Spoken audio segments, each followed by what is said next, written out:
De regreso con Noticias Globovisión Internacionales. Como les habíamos anticipado, tenemos en esta parte del espacio a Philip Boland. Él nos acompaña desde Colombia, es un analista político internacional con una particularidad, y es que vivió en Irán, lo que nos puede ayudar mejor a entender esta situación que se está viviendo. Primero que nada, buenos días desde Venezuela y bienvenido a este espacio de Noticias Globovisión Internacionales. Muy buenos días, Bernardo. Bueno, Philip, Sí, adelante, dime. sí. Sí, como comentabas, viví en Irán, pero hace años. Justamente nosotros fuimos los últimos a salir de Irán, los últimos franceses a salir de Irán en el 79. Hace unos cuantos años, pero eso le ha permitido conocer muy de cerca quizás el pensamiento. Exacto, exacto, porque viví mi juventud hasta casi los 14 años. Muy bien, pues vamos a entrar en materia. Irán y Estados Unidos, titulan algunos medios, avanzan en Omán hacia un posible acuerdo nuclear. Partiendo de este titular que acabo de leer, ¿qué tan cierto es ese avance que puede haber entre Irán y Estados Unidos en este momento?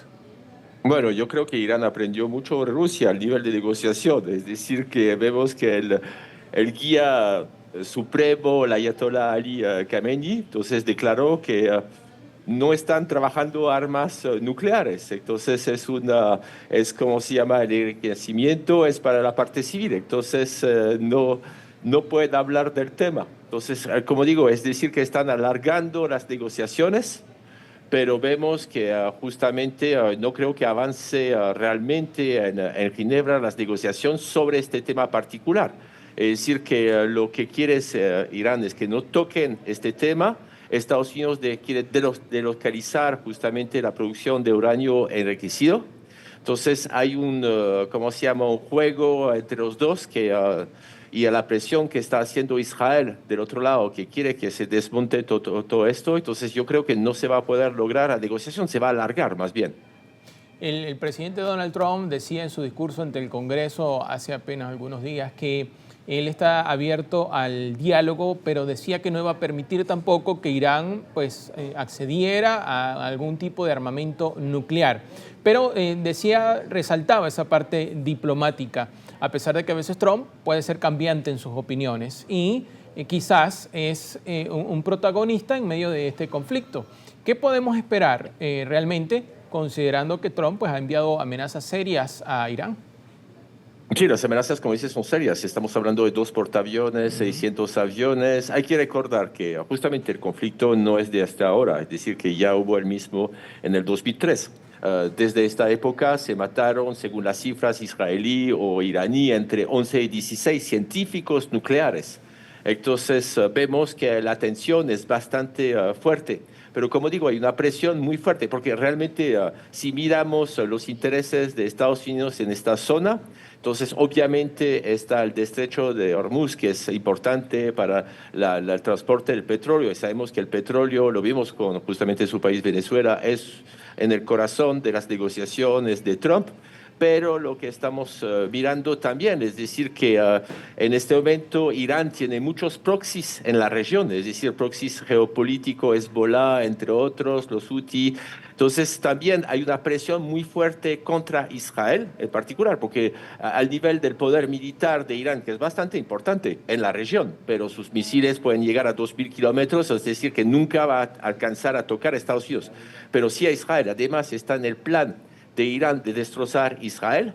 Entonces ahí es justamente el eje del mal contra el gran Satán, que es Estados Unidos y Israel. Entonces ahí vemos que justamente esta presión está obligando a Estados Unidos a entrar, justamente a mostrar fuerza. Lo que pensaba Trump es que se van a arrodillar, como en otros países. Entonces lo que vemos que Irán están listos, es decir, que de todas maneras hay un conflicto interno en este momento con los kurdos, con las manifestaciones estudiantiles. Entonces, para los Mola les interesa justamente un conflicto porque ahí puede haber una cohesión nacional. Es decir, que en este momento sí está reclamando cierta parte de la población más democracia.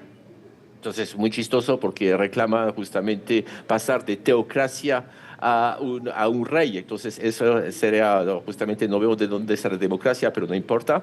Lo que vemos es que justamente la población, si le empiezan a bombardear, van a cambiar totalmente y van a estar detrás justamente del régimen actual. Entonces, el conflicto es grande y el conflicto puede ser regional. Entonces, el desarmamiento o el no enriquecimiento, porque el desarmamiento, sabemos que Irán está uno de los líderes en este momento en el tema de dron, que también afecta a las bases militares gringas en la región. Entonces, Irán lo que está viviendo justamente un embargo desde hace años, entonces tiene que negociar de una parte mostrando que son de buena fe y Estados Unidos siendo el hombre duro, el hombre fuerte, pensando que Irán se va a rodear, no está funcionando. Entonces, en este momento vamos a ver qué pasa primero con un tema de conflictos marítimos que puede haber en el estrecho de Hormuz. Entonces, sería una fricción naval entre drones, choques de patrulla, entonces este momento está tenso, la situación mundial está tenso por esto. Bueno, y justamente esa movilización del portaaviones, esa amenaza del armamento por parte del gobierno de Donald Trump hacia Irán, desde su óptica, ¿cree que Trump pueda tomar la iniciativa o la decisión realmente de atacar a Irán? Porque también algunos medios internacionales publicaban que el Pentágono supuestamente había advertido a Trump de los riesgos de una operación militar contra Irán. Entonces, ¿cómo sería ese contexto? Porque leído así, parece un conflicto a escala mundial bastante preocupante. El problema es que, bueno, Irán no tiene convenios militares con otros países, tiene convenios con, está muy cerca a la frontera con ¿cómo se llama?, el mar Caspiana, con Rusia, pero el conflicto, es decir, que estaría destabilizando, porque de un lado están los kurdos, que están molestando a los turcos también. Entonces puede haber una inmigración justamente iraní, entonces bastante importante, que no quiere Turquía. Después ¿cómo se llama?, las teocracias o los reinados alrededor no quieren democracia realmente en la región. Entonces ya vemos que los países aliados de Estados Unidos no están muy de acuerdo con esto. Si habrá una guerra, de todas maneras, el armamento de Estados Unidos es bastante poderoso, es decir, 2 portaaviones, 600 aviones, la aviación iraní tiene sus misiles, pero bueno, entonces lograron justamente tumbar parte del domo en Israel. La guerra sería justamente un conflicto, es por eso que se está reforzando bastante las fuerzas de Israel, sería justamente tocar a través de los proxy o directamente Israel. Entonces, yo no veo, de todas maneras, los aliados o los no aliados de la región no estarían de acuerdo y el Consejo Nacional de la ONU no aceptaría una guerra. Lo que puede haber es secuestros porque están acostumbrados, lo que puede haber es justamente bombardear ciertas centrales de enriquecimiento, lo han hecho, lo volverán a hacer, pero realmente no veo una guerra. La guerra sería más favorable para Irán, entonces, aunque estaría perdiendo, pero esto estaría reforzando el régimen actual.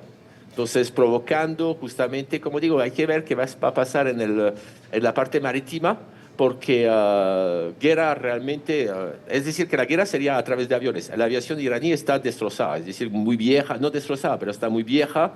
Estados Unidos tiene una superioridad tremenda, un ataque terrestre imposible, porque lo vimos con el tema de Siria. Aquí Siria tenía más o menos la población de 25 millones, un poquito más de habitantes. Aquí estamos hablando casi de 100 millones de habitantes. Una arma bastante consolidada con justamente milicias bastante entrenadas, entonces complicado. Y los proxies. Bueno, me queda un minuto para ir a la pausa, pero no quiero terminar esta conversación sin preguntarle sus expectativas, que quizás fue por donde comenzamos, pero para cerrar, su expectativa, este diálogo, este acuerdo nuclear realmente entre Irán y Estados Unidos, este entendimiento, ¿será a corto, mediano o largo plazo? A muy largo plazo. Irán no quiere negociar esto. Es innegociable, es decir, que negociar que se desmonte su enriquecimiento de uranio, porque ellos dicen que para el civil, pero sabemos que es para lo militar, pero no está en los planes de ellos ni a mediano plazo.